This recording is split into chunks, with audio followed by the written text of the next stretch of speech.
Boa noite, irmãos. Muito bem, irmãos. Eu creio que às vezes a gente percebe, e a gente já vivenciou isso, inclusive aqui na nossa igreja, o Natal é aquela, parece que ao invés de termos um momento de reflexão, um momento de louvor e adoração, se torna um ambiente de guerra. É guerra contra o Papai Noel, é guerra contra a árvore de Natal, é guerra contra tudo, e parece a coisa, e parece ao invés de nos unirmos para glorificarmos a Deus, nos unirmos para debater quem é mais santo e mais fundamentalista e mais bíblico, e etc, etc, etc. E existe uma forma bíblica e ética e boa de nos relacionarmos com esse tempo. A gente percebe ao longo da história, sim, que a tendência natural é aquilo que Paulo escreve em Romanos, capítulo 1, aonde o homem prefere adorar a criatura ao invés do Criador. Houve um tempo, sim, que a árvore foi adorada, houve um tempo, sim, que homens que foram vestidos de divindade foram adorados. Isso é uma verdade.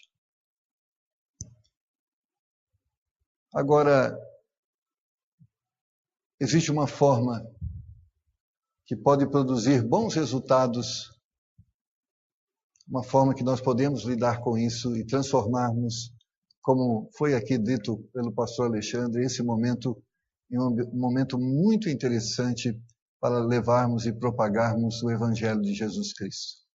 O pastor Alexandre falou de um folheto que está lá na frente, um folheto que tem um desenho de um pacote de presente com laço e diz lá, um presente para você. E quem desenhou aquele folheto certamente viveu isso. Ele falou, vamos aproveitar esse ambiente que as pessoas estão pensando nos presentes, que tal fazermos um folheto e apresentarmos o presente de Jesus Cristo, o presente de Deus, que Deus deu aos homens. E eu creio que são ideias muito criativas. Ao invés de pormos fogo nas árvores e malharmos os papais noéis, como Judas, por que não aproveitarmos tudo isso num ambiente propício para apresentarmos e falarmos de Jesus? E por isso, vamos abrir nossas Bíblias no livro de Malaquias, capítulo 4 e versículo de número 2. Malaquias, capítulo de número 4 e versículo de número 2. Se você encontrou esse texto, fique em pé e acompanhe a leitura desse versículo. Mas para vós, o que temeis o meu nome, nascerá o sol da justiça, e cura trará nas suas asas, e saireis e saltareis como bezerros da estrebaria. Senhor poderoso e gracioso, estamos diante do Senhor e desejamos nessa noite ouvir a Tua voz, instruções que vão nos mostrar e ensinar o bom caminho que o Senhor tem preparado para andarmos.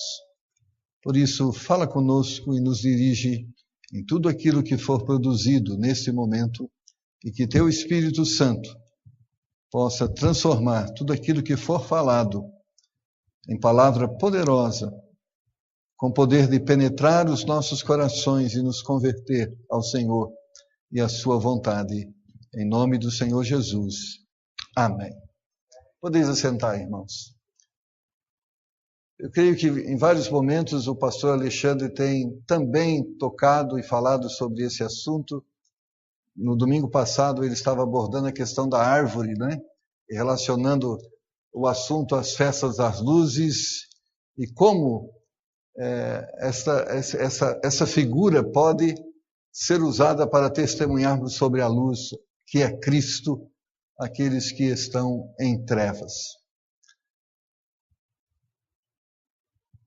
E é isso que o profeta Malaquias fala, profetizando: aonde havia trevas, resplandeceu a luz.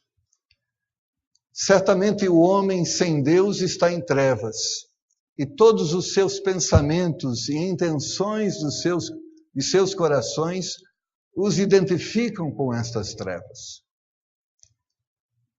Não que em seus corações eles não buscam a luz, eles querem a luz. Se você perguntar às pessoas, e uma das coisas mais desejadas no ano novo é paz, prosperidade, saúde. São coisas que as pessoas procuram. Mas, como consequência do engano, como consequência da ignorância, e muitas vezes da cegueira espiritual, procuram essas coisas aonde elas não existem. E por isso nós, como servos de Deus, temos uma importante responsabilidade de levarmos a estes errantes e ignorantes o conhecimento da verdade. Explorando certamente essa ansiedade e desejo que essas pessoas têm. E dando a elas a oportunidade de conhecer a fonte aonde elas podem ter verdadeiramente aquilo que elas buscam.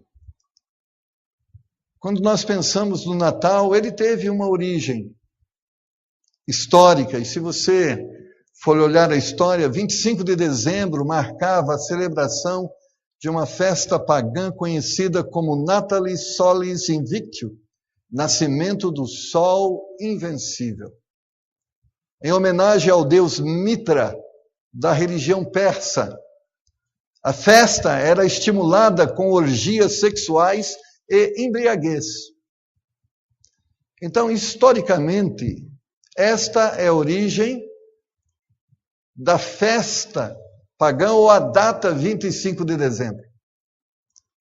Era a data que se comemorava ou se adorava o deus Mitra. Talvez você diz assim, mas uma festa de adoração aos deuses, a um deus pagão com orgias sexuais e embriaguez, é assim que os homens buscam a sua paz e os seus prazeres. Eles entendem que a alegria está nos prazeres carnais, nas formas e práticas sexuais. Eles entendem. Não pense que um homem pagão, que uma pessoa de consciência e de entendimento pagão vai ter como forma e prática de celebração alguma coisa sadia e sã. Não. Porque eles não entendem prazer de outra forma a não ser esta. Para o homem sem Deus, alegria é bebida, é droga, é sexo. É isso que eles entendem como forma e fonte de prazer. Porque às vezes nós falamos, nossa, como as pessoas eram naquela época, as mesmas pessoas daquela época são as mesmas pessoas de hoje. Uma das festas mais comuns aqui no nosso Brasil é o carnaval, infelizmente. E não espere que os homens celebrariam e buscariam alegria de outra forma, a não ser aquela que o próprio carnaval diz, é também uma festa de orgias sexuais e embriaguez, porque é assim que as pessoas sem Deus entendem paz e alegria. Havia uma festa no ano de 440 depois de Cristo, porém a data foi fixada para marcar o nascimento de Jesus, já que ninguém sabia a data do seu nascimento. Havia uma festa dedicada ao deus falso Mitra, considerado o Sol Invencível. Surge, porém, a igreja com uma mensagem inovadora aos pagãos. O Sol Invencível existe, a luz invencível existe e não é Mitra, uma entidade mitológica. Seu nome é Jesus. Os pagãos entendiam que existia um sol, uma luz resplandecente, brilhante, poderosa. Eles achavam que era essa entidade chamada Mitra. Mas surge a igreja e diz, não se chama Mitra essa entidade ou esse Deus que tem uma luz resplandecente e um poder transcendente. Essa luz se chama Jesus. O sol invencível existe. Ele é Jesus. Ele foi visto e tocado, pois era real. Em 1 João capítulo 1, versículo de número 1, se formos para lá, 1 João capítulo de número 1, o que era desde o princípio, o que ouvimos e o que vimos com os nossos olhos, e que temos contemplado e as nossas mãos tocaram da palavra da vida. Ele não só existe, mas pode ser tocado. Ele pode ser conhecido. Você pode se relacionar com ele. Por isso nós lemos lá em Malaquias capítulo 4, versículo 2, mas para vós que temeis o meu nome nascerá o sol da justiça. É como Jesus também se auto-intitula, eu sou a luz do mundo. E aquele que conhece Jesus não anda mais em trevas. Mitra oferece prazeres terrenos e momentâneos, portanto, efêmeros. E por que temos que apresentar a estes que têm uma visão distorcida sobre o significado do Natal a verdade? Porque, apesar de estarem buscando algo importante e necessário, estão buscando de uma forma equivocada e errada. E precisam conhecer a verdade libertadora. Jesus oferece a salvação e libertação do pecado e a vida eterna, valores perenes, não efêmeros. Como o próprio Paulo diz, falando sobre Jesus, em Romanos 14, 17, pois o meu reino não é comida nem bebida, mas justiça, paz, alegria no Espírito. O homem sem Deus entende que a alegria vem de fora, mas o homem que tem Deus diz que a alegria está dentro, ela vem de dentro. O homem sem Deus entende que a forma de buscar prazer é nessas coisas terrenas, mas o homem que tem Cristo entende o prazer está em Cristo e em tê-lo em sua vida. E por que essas pessoas precisam entender essas coisas? Porque todas essas coisas outras são passageiras. Elas precisam ser renovadas. Aquela pessoa que entende que o prazer está na bebida, ela toma bebida hoje, busca esse prazer, e amanhã passa o efeito da bebida, ela tomará de novo e tentará buscar esse prazer, e constantemente ela renovará essa busca. Por quê? Porque é ilusão, a bebida pode sim, por algum momento, provocar um certo prazer físico, carnal, mas não será transformador, libertador, pacificador, será escravatista.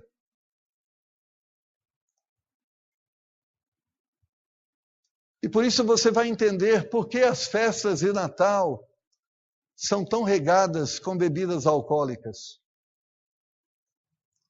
São tão regadas com prazeres carnais e físicos. E por quê? Porque essas pessoas não conhecem a verdadeira fonte do prazer e entendem que este está nas bebidas, que este está nas orgias e que nisto está o prazer. Mas são escravos desta busca e constantemente estão a buscar e a nunca encontrar. Por isso, na mesa do cristão, Não há bebida.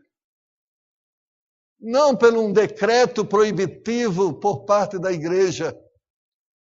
Não há bebida porque nós entendemos que não precisamos dela para sermos alegres e felizes, porque já temos em nossos corações aquilo que provoca de uma forma contínua, e a Bíblia chama rios de água viva que correm por dentro do nosso ser.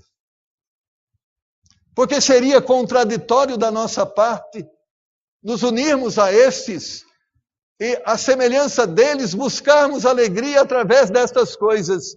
Estaríamos nós contradizendo aquilo que nós estamos a pregar.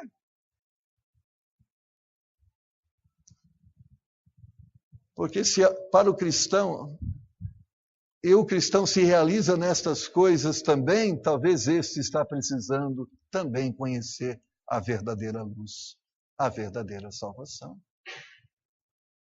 Volto a dizer, não é um ato proibitivo por parte da igreja, mas um entendimento claro, espiritual e bíblico de aonde está a fonte da nossa verdadeira felicidade, e ela se chama Jesus Cristo. O resultado de 25 de dezembro, a data do nascimento de Cristo, e nem queremos aqui defender que Cristo nasceu ou não nasceu. Uma das coisas mais certas que nós temos historicamente é que Jesus não nasceu em 25 de dezembro. Isso é fato. Pode ser qualquer outra data, mas com certeza não será 25 de dezembro.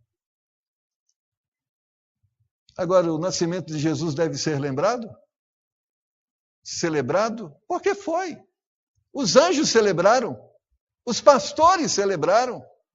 É uma data que creio que nós devemos celebrar. Celebramos sim a morte, mas por que não também celebrarmos o nascimento? Amém. Agora, o resultado dessa celebração foi um cristianismo paganizado? Nunca, jamais. Que nome vem à mente quando mencionamos a data de 25 de dezembro? Mitra. Quando eu falo para você 25 de dezembro, você lembra de quê? De Mitra? Você nem sabia que existia o Mitra.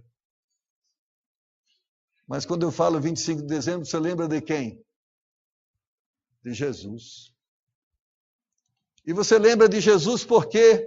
Porque lá no passado, homens e mulheres de Deus levaram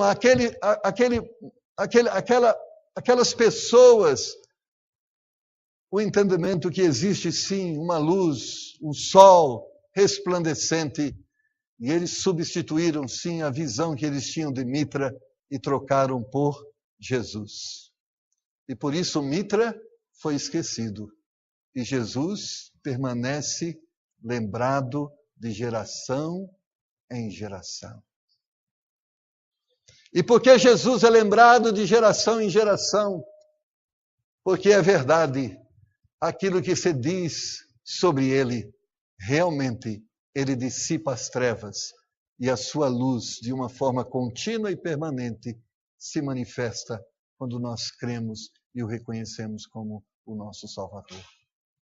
Certamente muitos adoraram e ainda de forma enganosa, sem o conhecer, estão adorando o Mitra, mas têm experimentado essa verdade, continuam vazios e vazios continuarão até que conheçam Jesus Cristo, a verdadeira libertação. Hoje, irmãos, podemos dizer que Mitra já foi esquecido há muito tempo. O sol da justiça veio e venceu, provando que ele sim é verdadeiramente o invencível. Assim o nome de Jesus foi mais uma vez engrandecido acima de todo nome. Onde havia as trevas, resplandeceu a luz. Hoje precisamos mostrar ao mundo que necessita do Pai da eternidade e não do Papai Noel. A ideia das pessoas é, e hoje principalmente nesse momento filosófico humanista, é entender que a solução dos problemas está no próprio homem, ou seja, que existem homens bons.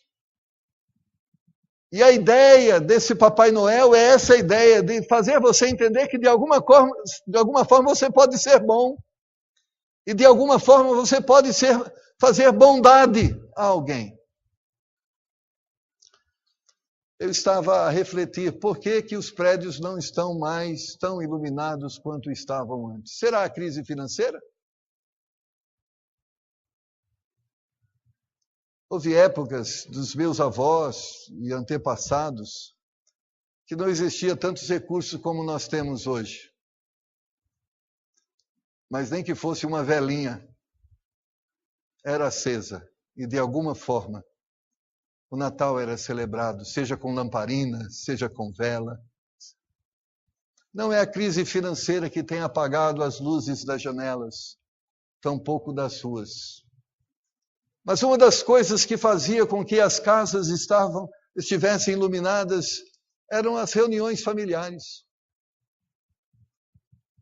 O vovô e a vovó trazendo os seus netos, colocando a árvore de Natal, iluminando, colocando lá presentes. É o papai e a mamãe, junto com o filho. Mas sabe por que as luzes estão apagadas? Porque as famílias já não estão mais unidas. Não há mais celebração. Cada um para um lado. Cada um em um lugar. Cada um na sua forma. O primo já não conhece o primo, o irmão talvez não conhece o outro irmão. As famílias estão totalmente desagregadas. Então vamos celebrar o quê? Vamos iluminar o quê?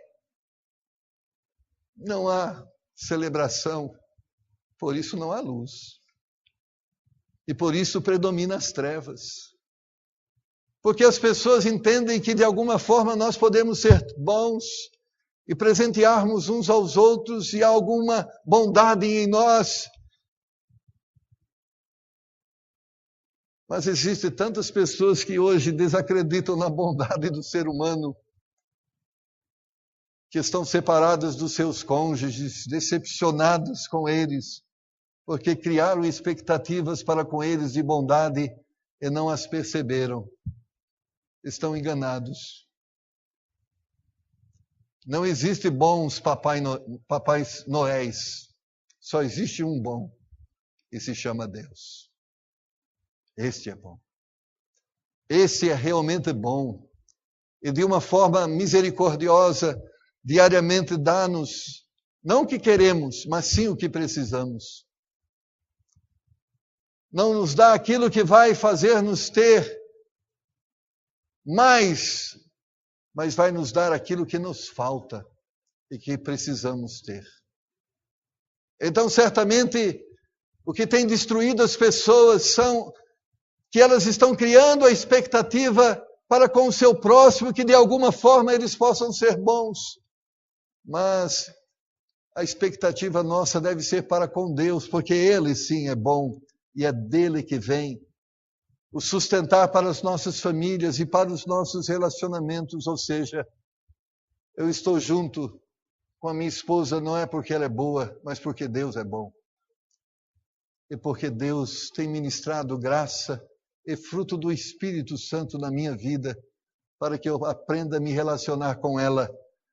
E eu sei que Deus proverá no meu coração todos os recursos para que eu possa ser para ela o marido que ela gostaria que eu fosse, e ela possa ser para mim a esposa que eu gostaria que ela fosse. Mas a expectativa que eu tenho não é que ela seja boa, mas que a bondade de Deus se manifeste através dela, porque em nós não existe bondade alguma a não ser aquela que o nosso Deus, pela forma graciosa que Ele tem, a faz conhecida nas nossas vidas.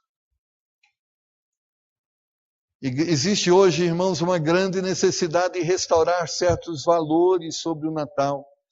Restaurá-lo sem ferir as pessoas, Assim como dois homens no passado restauraram princípios eternos de uma forma muito coerente. E a gente chama isso de transição, de mudar do errado para o certo. Quero apresentar aqui duas ocasiões onde o povo estava pensando errado e homens de Deus, movidos por Deus, mudaram concepções que antes eram errôneas. Em João capítulo 1, versículo 1, como também no capítulo 1, versículo 14, João usa a palavra verbo e não a palavra Cristo ou Deus ou Jesus. Você já parou para pensar por que João não usou a palavra Cristo, a palavra Deus, a palavra Jesus, mas lá está escrito no princípio era o verbo. Por que a palavra verbo? Já havia no mundo grego-romano uma concepção particular do que era o verbo. Para eles existia um Deus supremo que era inatingível, nenhuma criatura poderia manter contato com ele, mas apenas com seres intermediários. Acreditavam que por ser de constituição espiritual, ele não poderia assumir um corpo humano.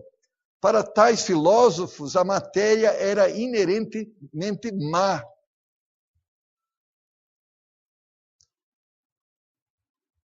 A visão dessas pessoas espirituais, eles entendiam que existia um ser, e eles entendiam esse ser como o verbo, que se manifestava sim, mas não se manifestava de uma forma pessoal, apenas de uma forma exclusiva para determinadas pessoas.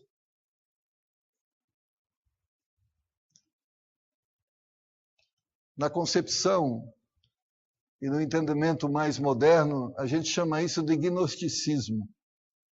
Era essa forma, e João escreve muito sobre essa questão e combatendo essa visão, sobretudo nas suas cartas, ele combate veementemente essa visão errônea que as pessoas tinham de um Deus distante, que não poderia ser tocado, que não poderia ser ouvido, que não poderia ser sentido. Tudo isso era um empecilho para que as pessoas não buscassem ter um relacionamento íntimo com Deus, nem aceitassem a ideia de que o Verbo se encarnou, assumindo a natureza humana sem pecado. João não negou a existência do Verbo, mas corrigiu o conceito errado que havia sobre ele.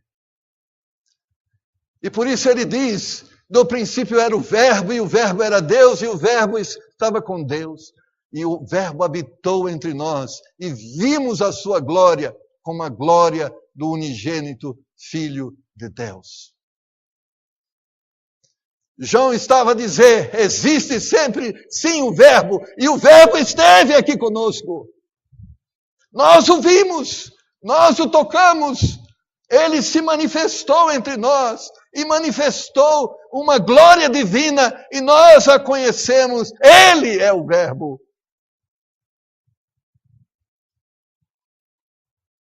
Os homens sem Cristo, eles não têm percebido que Deus pode ser buscado e pode ser tido. A forma como os homens têm aprendido acerca de Deus, e esta forma errada os tem conservado distantes de Deus.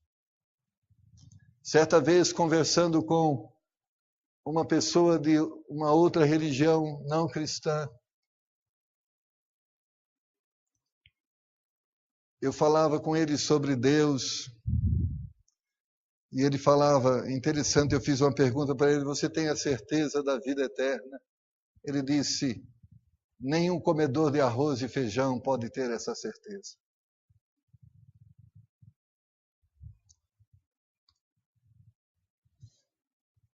Conversava ontem com um irmão, e eu falava a ele, olha, muitos têm uma visão só do Deus legalista, do Deus que proíbe isso e proíbe aquilo. Mas a visão de conhecer o que Deus proíbe não nos aproxima de Deus. Porque Adão, que conhecia muito bem o que Deus havia proibido eles a fazerem, e eles fizeram, Sabendo isso, quando Deus se manifestou, o que eles fizeram foi se esconder de Deus. O que nós precisamos conhecer é o Verbo encarnado, que encarnou e veio até nós para fazer o sacrifício substitutivo. É o que essas pessoas precisam conhecer. Ele veio até nós para restaurar nossa comunhão com o Pai, para que pudéssemos andar juntos. Tudo isso era um empecilho, mas agora João chega a essas pessoas e diz: tudo isso é um entendimento errado. O Deus veio até nós e você pode conhecê-lo.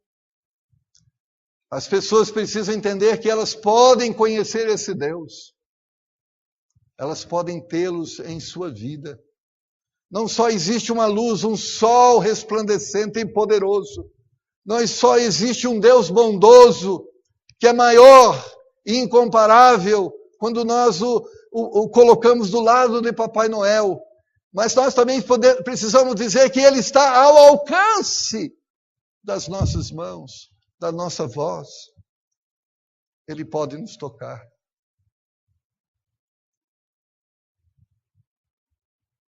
Era possível, João dizia, ter comunhão direta com Deus através do Verbo. E o Verbo não apenas estava com Deus, mas o próprio Verbo era Deus. Ou seja, tinha a natureza divina. E para espanto de todos, João disse que o Verbo, que era Deus, se fez carne, tornou-se humano e habitou entre nós.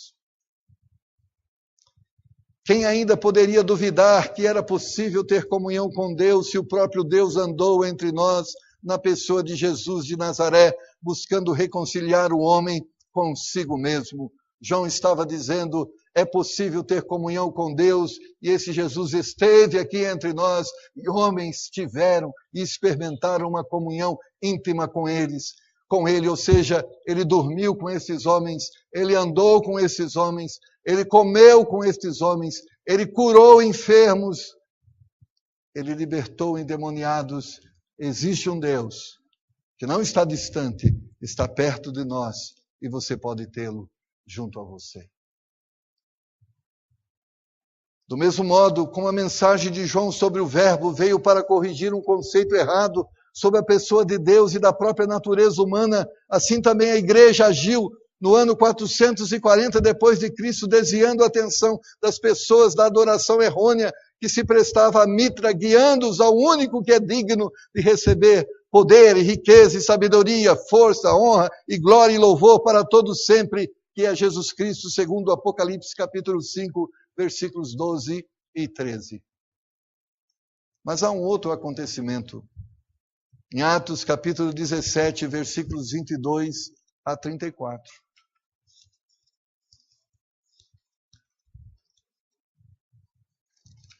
Atos 17,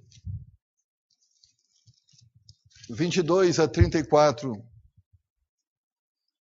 A história, o apóstolo Paulo passeava por Atenas e diz a Bíblia que seu espírito se revoltava em si mesmo, vendo a cidade tão entregue à idolatria. No verso 16. Se você for lá para Atos 17 e 16, você vai ver o que aconteceu. E quando Paulo os esperava em Atenas, o seu espírito se comovia em si mesmo, vendo a cidade tão entregue à idolatria.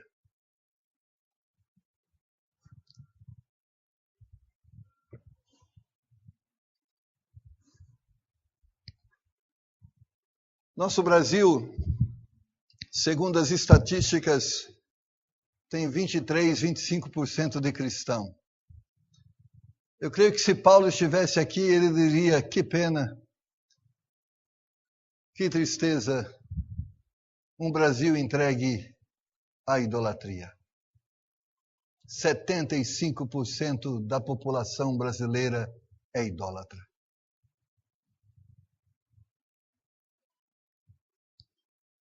Mas certos anos atrás, algum tempo atrás, uma pessoa, olhando para a idolatria do Brasil, ele pegou uma determinada santa e num determinado culto, pegou um martelo e quebrou a santa. Milhares de pessoas se converteram a Cristo vendo aquela coisa. Não, isso não é verdade. Milhares de pessoas se revoltaram contra os cristãos olhando aquela imagem. Pessoas que talvez estavam propensas a entrar em algum momento em alguma igreja cristã, vendo aquilo, decidiram nunca entrar. Pessoas que estavam propensas a ouvir alguma coisa de Cristo, fecharam os seus ouvidos e se revoltaram contra os cristãos. É fato, o nosso país é um país idólatra. Eu saio de casa antes das 8 horas do domingo para vir para a igreja e quando eu passo na igreja Nossa Senhora Aparecida, ela está lotada antes das 8 horas da manhã.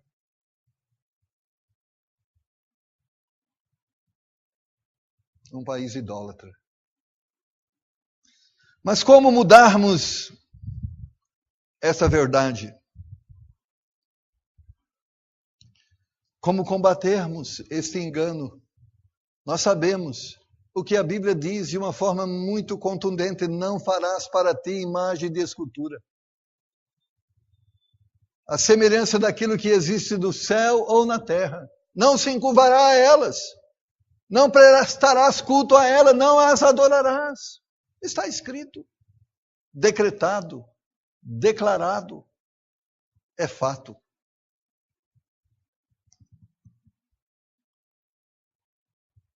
Na época de Paulo existia 2 grupos de filósofos, os estoicos e epicureus. Os estoicos enfatizavam o racional e desprezavam o emocional, eram panteístas. Lá no verso de número 24, Paulo responde a eles quando diz: o Deus que fez o mundo e tudo que nele há, sendo o Senhor do céu e da terra, não habita em templos feitos por mãos dos homens. Os epicureus criam que a felicidade era o supremo bem da vida. Criam que toda felicidade era aquilo que eles poderiam aqui viver e aqui usufruir. Isso influenciava a forma de pensar das pessoas. Talvez você não entenda isso. Os movimentos de filósofos e pensadores, eles influenciam a religião, sim. Hoje nós vivemos um movimento filosófico baseado numa liberdade plena.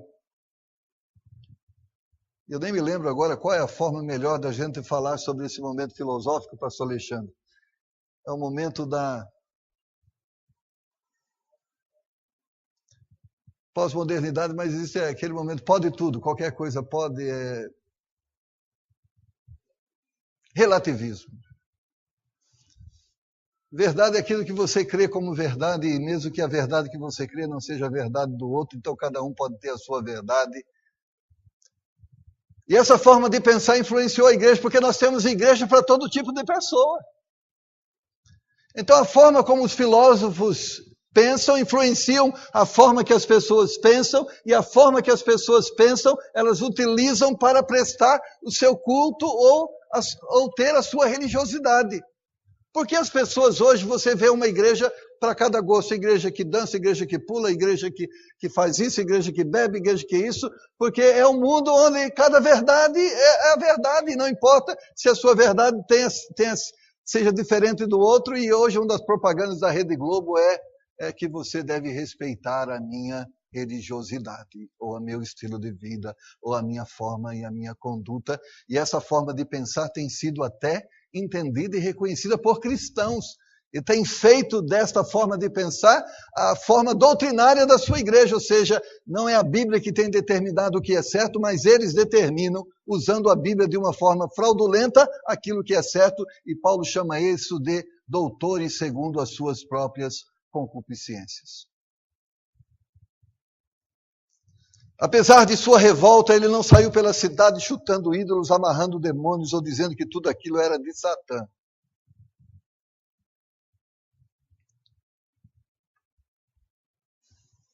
para escandalizar alguns, ele entrou no templo. E diante de uma quantidade enorme de altares e ídolos, ele se prostrou diante do altar que não tinha ídolo. E isso, de certa forma, incomodou aqueles que assistiam, e chegou até ele e disse: você está adorando aqui? Não tem nenhum aqui? O que você está adorando? Ele falou: não, eu quero te falar sobre esse que vocês não conhecem, que existe, que vocês não sabem, mas eu quero falar a você sobre eles. É interessante. Ele entra no templo e adora diante de um altar que não tinha uma imagem, e isso de uma forma surpreende as pessoas, inquieta-os, ao ponto de ir até ele e perguntar: o que você está fazendo?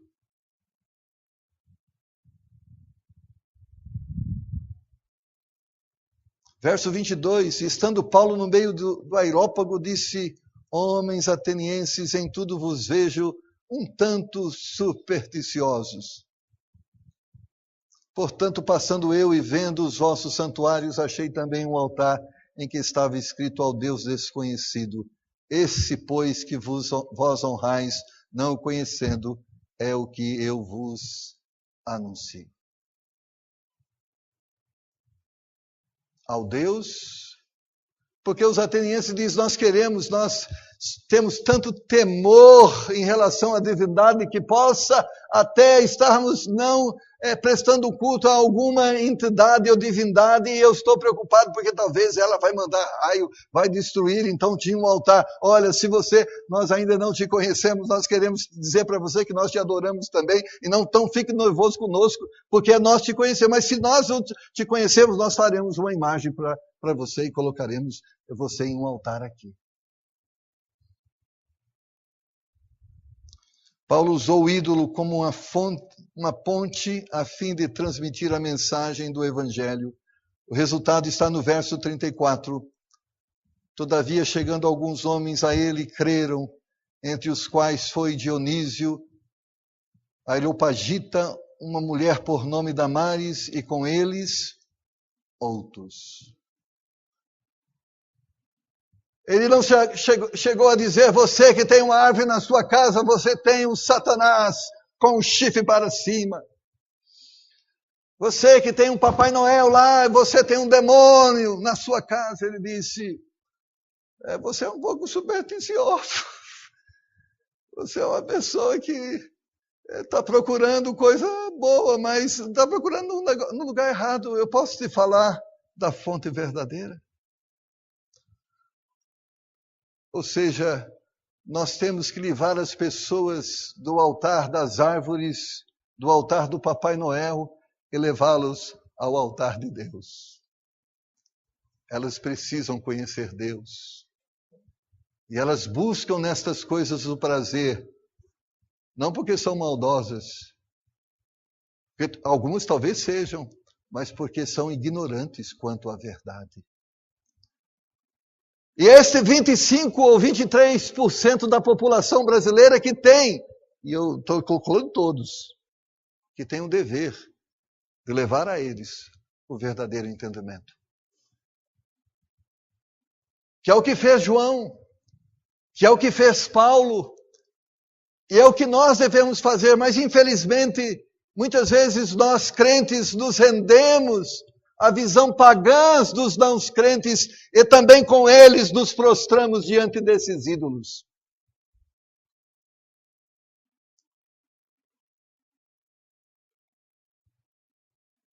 Talvez o Papai Noel seja também, sim, uma encarnação do engano satânico, e com certeza o é.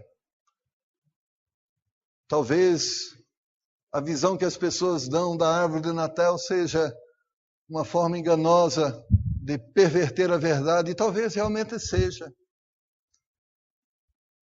Mas não é queimando a árvore e malhando o Papai Noel que vamos tirar deles o paganismo. Jesus disse a forma que eles serão libertos: e conhecereis a verdade, e a verdade vos libertará. Nós somos responsáveis em levar a eles o conhecimento da verdade. Infelizmente, existe uma campanha muito forte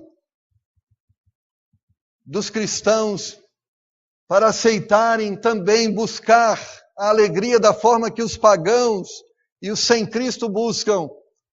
É a campanha da bebida social. Não, a Bíblia não diz que não pode beber, a Bíblia diz que você deve beber com moderação.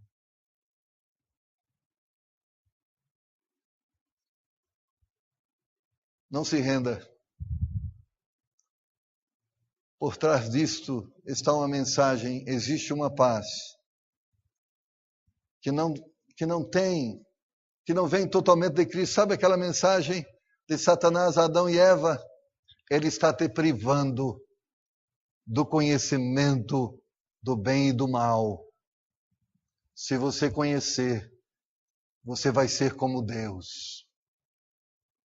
Existe uma mensagem enganosa, não se renda. Ao invés de se render à visão equivocada acerca do Natal, leve a visão correta de libertação àqueles que estão enganados. Não ponha fogo na árvore, mas diga que existe uma árvore e ela se chama videira verdadeira, que nós podemos e devemos estar ligados a ela. E Jesus diz em João capítulo 15 que Ele é esta videira verdadeira.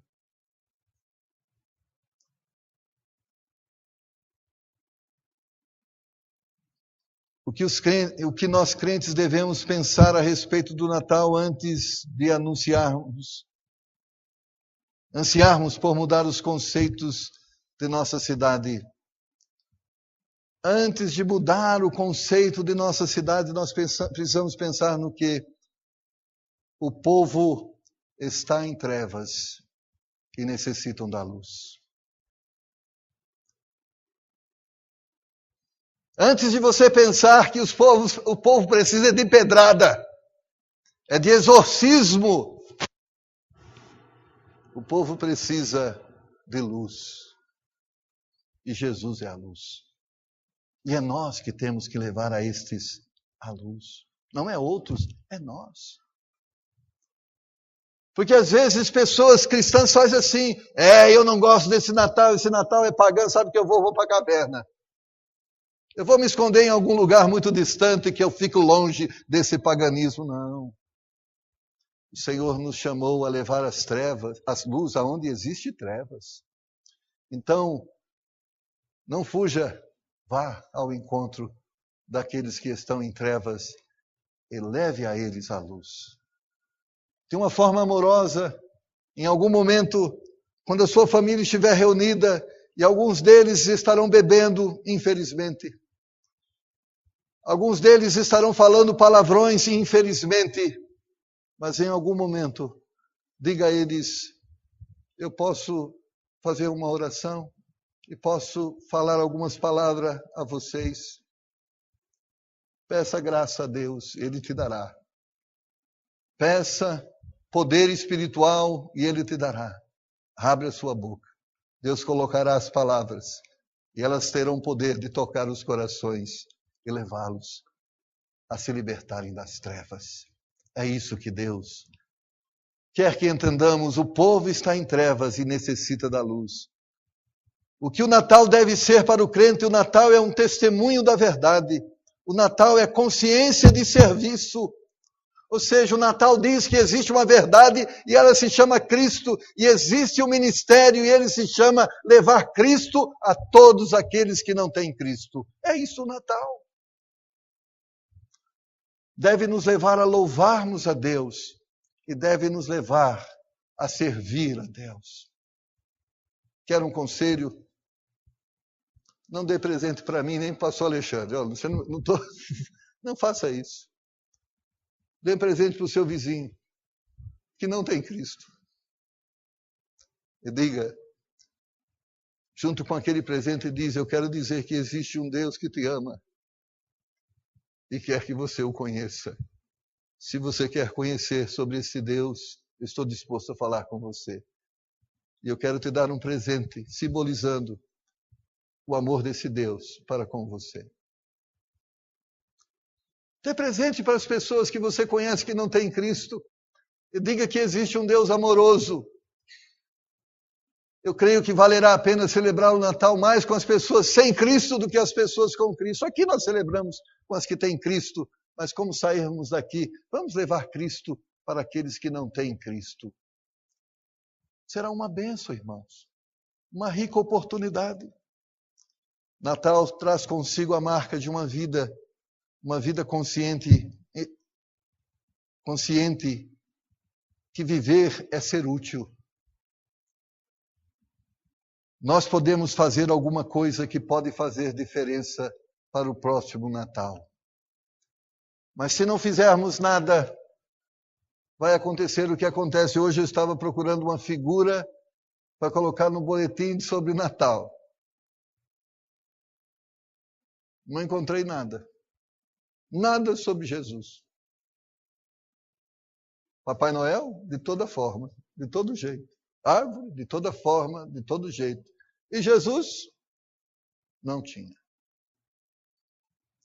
E se nós fizermos assim, escondermos em cavernas, celebrarmos o Natal com quem já tem Cristo, vai continuar assim.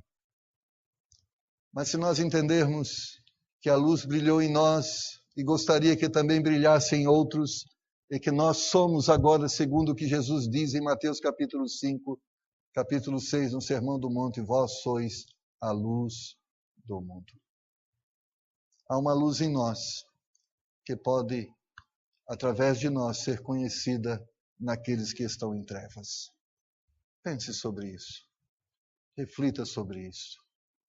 Existiu um Mitra que foi substituído por Jesus. Existe também um Papai Noel que pode ser substituído por Jesus. Existe uma árvore que abençoa. Existe uma videira que as pessoas não conhecem, que produz vida. Que bom se nós pudéssemos ter compaixão dessas pessoas e levar a elas o conhecimento da verdade. Talvez algumas delas vão desprezar, vão desdenhar. Mas é aquilo que aconteceu com Paulo. Ele falou a um grande público, nem todos se converteram, mas alguns destes está registrado aqui que se converteram. Não sei quantos vão se converter, mas se um se converter, a Bíblia diz, uma alma vale mais que o mundo inteiro. Que bênção! Nós podemos fazer diferença neste mundo. Então, ao invés de dizer que o mundo está dominado por Satanás, diga, o mundo precisa conhecer a luz, que é Cristo. Porque que está dominado por Satanás, nós já sabemos. Mas que existe a luz, que é Cristo, nem todos sabem, mas nós sabemos. E podemos anunciar. Vamos orar?